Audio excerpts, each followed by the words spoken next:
I know people different houses doing today. Today I'm talking about what I talked about a while ago, which was on my video of celebrating the 1960. Well, commemorating the 1916 was. I keep saying celebrate. My apologies.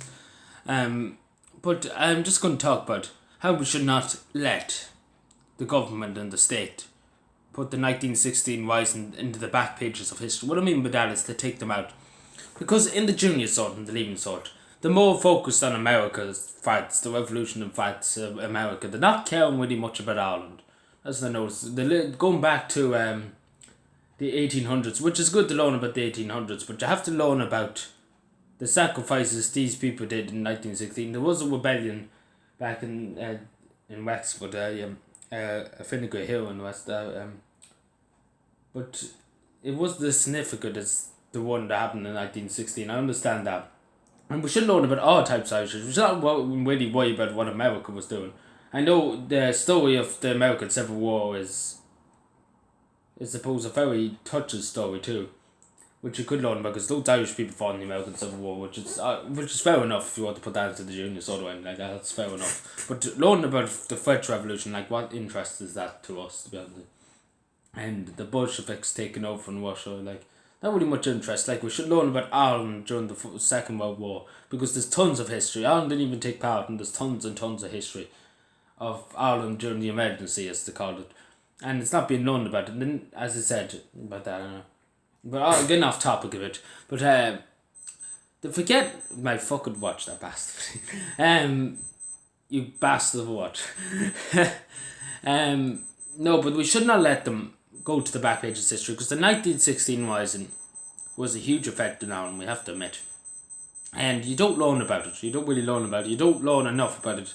You might just touch on it for a week. It should be nearly 2 months of learning about the 1916 Rising, what led up to it, World War One, and so forth and so on. You know, like when I was learning about this is when I was in junior sort, which was a while ago.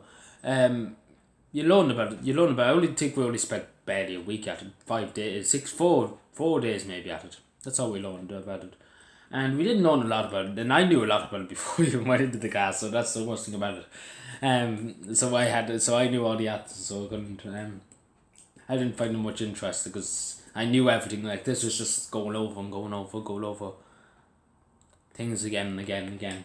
But we should not let it fall to the back pages of history. No Irish history should fall to the back pages of history and get pushed aside. That's more or less what they're trying to do, the government, to stop nationalism and rest of that rising and patriotism, because the government wants everybody to be depressed in this country, which is the truth. They don't want anybody to look to iconic figures of history that will bring them hope, will bring them joy.